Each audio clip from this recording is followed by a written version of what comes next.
ገሰት ዝተመልኦ ዝምድናታት ወይ ድማ ርክባት መብዛሕትኡ ግዜ ርኡይ ወይ ድማ ኣካላዊ ጥራሕ ኣይኮነን ግን ከዓ ቀያሕቲ ባንዴራታት ወይ ከዓ መስመራት ኣናእሽተይ ይነብራ ወይ ከዓ ብንእሽተይ ይጅምራ እሞ ይዓብያ ማለት እዩ ንሕና ድማ ብዘይ ምስትውዓልናን ብኣግኡ ብዘይ ምግታእናን ኣብ ሓደጋ ንወድቕ መፅናዕትታት ከምዚ ይብሉ ደቂ ኣንስትዮ ይኹኑ ደቂ ተባዕትዮ ብልበዝሕ ኣብ ደቂ ኣንስትዮ ጥቕዓታት ስለ ዝበፅሕ እቲ ኣካላዊ ዝኾነ ገሰት ወይ ድማ ጥቕዓት ቅድሚ ምብፅሑ ስምዒታዊ ወይ ከዓ ሳይኮሎጂካል ዝኾነ ስነልቦናውን ስምዒታውን ዝኾኑ ገሰታት ቀዲሙ ከም ዝጅመርን ኣብ ልዕሊአን ከም ዝግበርን ይሕብር ግን ከዓ እዚ ነገራት እዚ ብዘይ ምርድአን እቶም መጠንቀቕታታት ድማ ብኣግኡ ብዘይ ምስትውዓለን ህይወተን ይስእና ኣብ ሓደጋ ይኣትዋ ወይ ድማ ብዙሓት ዓይነታት ጉድኣታት ንኽሓልፋ ምኽንያት ይኾነን ይብሉ ስለዚ ገሰት እንታይ ከም ዝመስልን እቶም ምልክታቶምን ክንዋግዕ ኢና 10 ዝኾኑ ምልክታት ኣለዉ እቲ ዝበዝሕ ግን መብዛሕትኡ ግዜ ኣካላዊ ጥቕዓታት ወይ ድማ ኣካላዊ ገሰታት ቅድሚ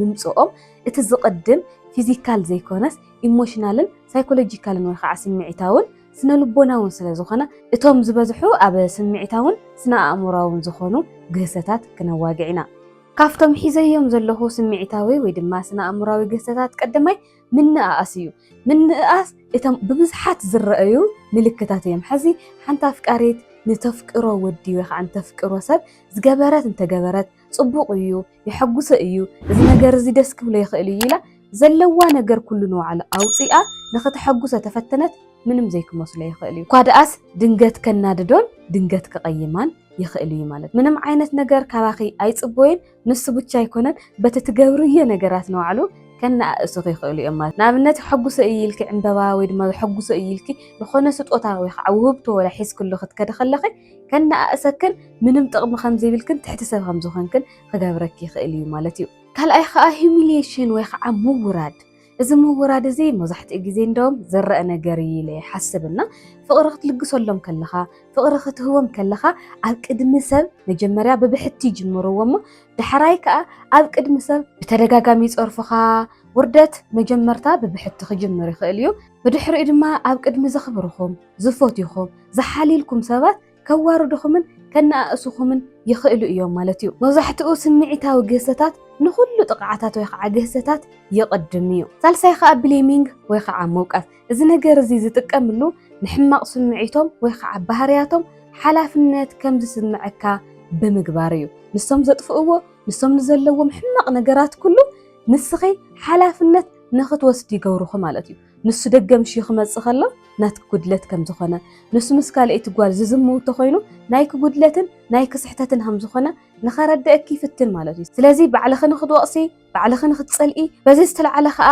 ፍቕሪ ይኽልክለኪ ይቐፅዐኪ ብዙሓት ነገራት ድማ ኣብ ልዕሊኻ ይገብር ማለት እዩ ንስኺ ብዘይ የጥፋእኽዮ ንስኺ ብዘይ ገበርክዮ የቕሬታ ንኽትሓቲ ይገብረኪ ንኽትውቀሲ ውሽጥኺ ንኽትርበሽ ይገብረኪ ንሱ ብዝሰርሖ ዝሙት ወይ ድማ ኣብ ልዕሊኺ ብዝኸደ ናትክ ጥፍኣት ከም ዝኾነ ከረድአኪ ይፍትን ንሱ ብዝፀረፈኪ ናትክ ስሕተት ከም ዝኾነ ንኽትርድኢ ይገብር ንሱ ብዘምሸየ ናትክ ስሕተት ከም ዝኾነ ንኽትርድኢ ወይ ድማ ንኽስምዐኪ ወይ ድማ ባዕልኺ ንኽትወቕሲ ይገብረኪ ማለት እዩ ስለዚ ንባዕልኺ ንኽትወቕስን እሱ ብዘጥፍኦ ድማ ንስኺ የቕሬታ ንኽትሓቲ ጥፍኣተኛ ከም ዝኾንኪ እናገበረ ዝነበረኪ ተኾይኑ ነዚ እውን ኣብ ገሰት ውሽጢ ኢኺ ዘለኺ ማለት እዩ ራብዓይ ከዓ ጋዝላይቲንግ ካሊእ መዓልቲ ብሰፊሑ ክነዋግዐሉ ኢና ግን ሕዚ ጋዝላይቲንግ ማለት እቲ ዘለኪ ተዘክሮ እቲ ዝስምዐኪ ዘሎ ስምዒት ጥዕናኺ ንባዕሉ ከይተረፈ ንኽትጠራጠሪ ዝገብረኪ ማለት እዩ ብዝኾነ ነገራት ከይተረዳዳእኹም ወይ ድማ ተጨቃጨቅኩም ፀኒሕኹም ሕመምቲ ከም ዝኾንኪ ንኣእምሮ ፀገም ከም ዘለኪ ክኸውን ይኽእል ወይ ድማ እቲ ዘረአኽዮ ነገር እቲ ዝገብሮ ዝነበረ ነገራት ከምዚ እኮ ጌርካ ኢኻ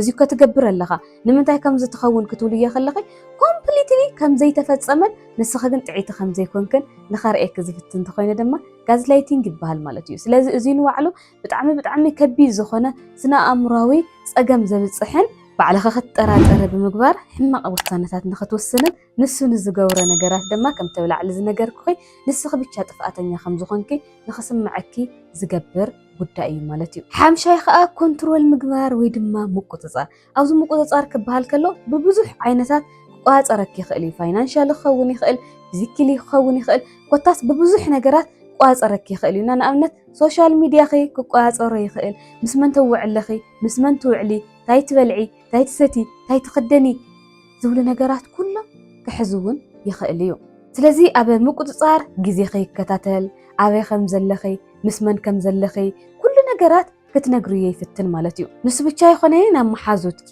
ናብ ቤተሰብኪ ናብ ትፈትውዮም ኣካላት ኢቨን ኢፍ ናብ ስራሕኺ ንባዕሉ ንኸይትኸዲ ክኽልክለኪ ይኽእል እዩ ማለት እዚ ድማ ልዕሊ ዓቐን ዝኾነ ምውናንን ምቁፅፃርን ዘርኢ እዩ። ልዕሊ ዓቐን ዝኾነ ምቁፅፃር ስለ ዘለዎ ድማ ብዘይገበርክዮ ነገር ኤቪደንስ ወይ ከዓ መረዳእታ ብዘይብሉ ነገር ንባዕሉ ንዓኸ ናኸሰሰ ህይወትኪ ፀልማት ክገብረልኪ ይኽእል እዩ ማለት እዩ። ገንዘብ ክሓብአኪ ይኽእል እዩ፣ ካባኺ ክስውሮ ይኽእል እዩ። ከም በዓል ገዛኺ ዘይኮነስ ከም ኖርማል ሰራሕተኛ እውን ብምርኣይ ብዙሓት ነገራት ክሓብአክን ሓበሬታ ክስውረልክን ይኽእል እዩ። ንኸይትሰርሒ ክኽልክለኪ ይኽእል፣ ፃዕርኺ ከበሳብሰልኪ ይኽእል፣ ገንዘብኪ ክወስደልኪ ይኽእል፣ ክኽልክለኪ ይኽእል። ንነብሲ ወከፍ ነትሰርሕዮ ነገር ድማ ሓሳብ ክትህቢ ክትሓቲ ክኽልክለኪ ይኽእል እዩ። ናይ ሓባር ንብረትኩም ክቋፀረኪ ይኽእል እዩ። እሱ ብቻ ይኾይነን እዚ ፋይናንሳዊ ወይ ከዓ ኣታዊኹም ንባዕሉ ከይትፈልጢ ክገብረኪ ይኽእል እዩ። ምንም ዓይነት ሓበሬታ ድማ ንኸይህልወኪ ክገብር ይኽእል እዩ ማለት። ስለዚ ፋይናንሳዊ ፅግዕተኛ ክትኮኑ ከለኺ ካብቲ ግህሰት ንምምላጥ ወይ ከዓ ፅግዕተኛ ንክትኮኑ እውን ክገብረኪ ይኽእል እዩ። ምምላጥ እውን ኣይትኽእልን። ካብኡ ድማ ኣብ ዓድና ሎም እኳ ብዙሕ የለን ኮይኑ እምበር ከምዚ ጂፒኤስ ዓይነት እናገጠሙ ንባዕሉ ናብ ሕድሕድ ትኸድዮ ናብ ሕድሕድ ተበልዕየን ትሰትየን ትረኽብየን ሰብ ኩሉ ዝቆፃፀሩ ሰባት እውን ኣለዉ እዮም። ስለዚ እዚኣቶም ናይቶም ግህሰታት ወይ ከዓ ናይቶም ናፍቲ ኣካላዊ ጥቕዓታት ቅድሚ ምዕባዩ ብስምዒታዊ ወይ ከዓ ብስነ ልቦናዊ ነገራት ዝበፅሑ ምቁፅፃራት እዚኦም እዮም። ሻውዓይ ከዓ አይዞሌሽን ወይ ከዓ ምንፃል እዚ ንባዕሉ መብዛሕትኡ ግዜ ዝረአይ ነገር እዩ ማለት እዩ። ይንፅሉኻ ብዙሕ ነገር ማንም ሰብ ከይትረክብ ይገብሩኻ በይኖም ብቻ ብምቁፅፃር ድማ ካብ ኩሉ ዓይነት ኣብ ቀረባኺ ዘለው ሰባት ይንፀለክ እሞ ብድሕሪኡ እንታይ ክትሓስበ ከም ዘለኪ እንታይ ትብልዕ ከም ዘለኪ ትዝገብረክ ዘሎ ንባዕሉ ምስ ማንም ከይተዋግዒ አይዞሌት ይገብረክ ኣሎ ወይ ከዓ ይንፅለክ ኣሎ ማለት እዩ። እዚ ንባዕሉ መብዛሕትኡ ግዜ እቶም መጥቃዕቲ ሰባት ወይ ከዓ እቶም ገሃስቲ ሰባት ዝጥቀሙሉ ሜላ እዩ። ካብ ማሕበራዊ ንጥፈታት ክተቋርፅ ይገብረካ፣ ክትጎድል ይገብረካ፣ ኩሉ እትሰርሖ ነገራት ይፃረረካ፣ እንታይ ክትክደን ከም ዘለካ፣ ከመይ ክትክደን ከም ዘለካ፣ ከመይ ክትዛረቢ ከም ዘለኪ፣ ከመይ ክትነብሪ ከም ዘለኪ ኩሉ ንሱ ብቻ ብምውሳን ካብ ኩሉ ነገር ክንፅለክ ከሎ ንሱ ብቻ ኣይኮነን ከመይ ከም ትሓስብ ንባዕሉ ክቆፃፀርን ካብ ካልኦት ሰባት ምንም ዓይነት ሓበሬታ ንኸይትረኽብን ክንፅለክ ይኽእል እዩ። ይንፁልኻ፣ ይቆፃፀሩኻ፣ ካብኡ ድማ ፅግዕተኛታት ንኽትከውን ይገብሩኻ። ነቲ ከምኡ ዝገብር ሰብ ድማ ብርትዐ ይህቦ። ስለዚ ምቁፅፃር ይኹን ምንፃል ዝጅምር ቀዲሙ ዘይኮነስ ድሒሩ እዩ ማለት እዩ።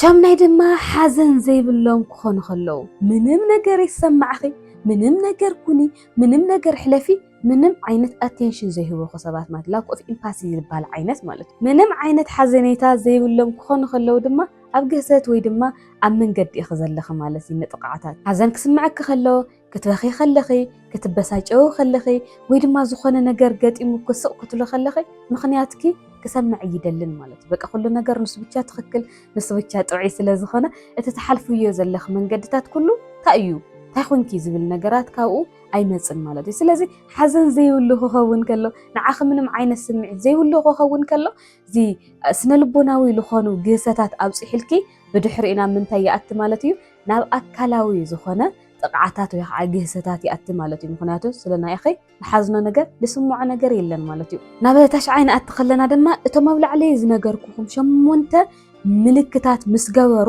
ናብ ኣካላዊ ግህሰት ይወፅሑ ማለት እዩ። ይፀርፈካ፣ ምንም ዓይነት ሓዘን ስለኻ የብሉን፣ የነኣእሰካ፣ የዋርደካ፣ ብዙሕ ነገር ምስ ገበረካ ፋይናሊ ናብ ምንታይ ይኣቲ ማለት እዩ ናብ ኣካላዊ መጉዳእቲ ይኣቲ ማለት እዩ። ኣካላዊ መጥቃዕቲ እቲ ጉሁድ ዝኾነ ግህሰት ክኸውን ይኽእል እዩ። ምስ ግዜ ግን እናገደደ ይኸይድ። ብዙሓት ደቂ ኣንስትዮ ድማ እቲ ስምዒታውን ስነ ኣእምሮውን ዝኾነ ግህሰት እናበፅሐን ፀኒሑ ብኣግኡ ብዘይ ምቁፅፃረንን ብዘይ ምህዳምንን ናብ ኣካላዊ መጥቃዕቲ ተዘዋዊሩ ክሳብ ሞትን ብዙሓት መቕሰልትታት ብዙሓት ሓደጋታት ንኽሓልፋ ይገብረን ማለት እዩ። መበል 10 ደረጃ ወይ ከዓ መጨረሻ ካእታይ ክኸውን ዝኽእል ኦልሬዲ ናብ ኣካላዊ ጥቕዓታት ወይ ከዓ ግህሰታት ኣቲና ስለ ዘለና ብዘይተደለየ መልክዑ ኣካላዊ ጥቕዓት ወይ ከዓ ፆታዊ ጥቕዓት ንባዕሉ ከብፅሐልካ ይግደድ ማለት እዩ። ንስኺ ሬድያ ብዘይኮን ኩሉ ብቻ ዘይኮነስ ኣገዲዱ ንባዕሉ ፆታዊ ርክብ ንኽፍፅም ይገብሮ ማለት እዩ። ኣገዲዱ ክኸውን ከሎ ከዓ ብዙሕ መፅፋዕቲ መውቃዕቲ ብዙሓት ነገራት ክህልውዎ ይኽእሉ እዮም።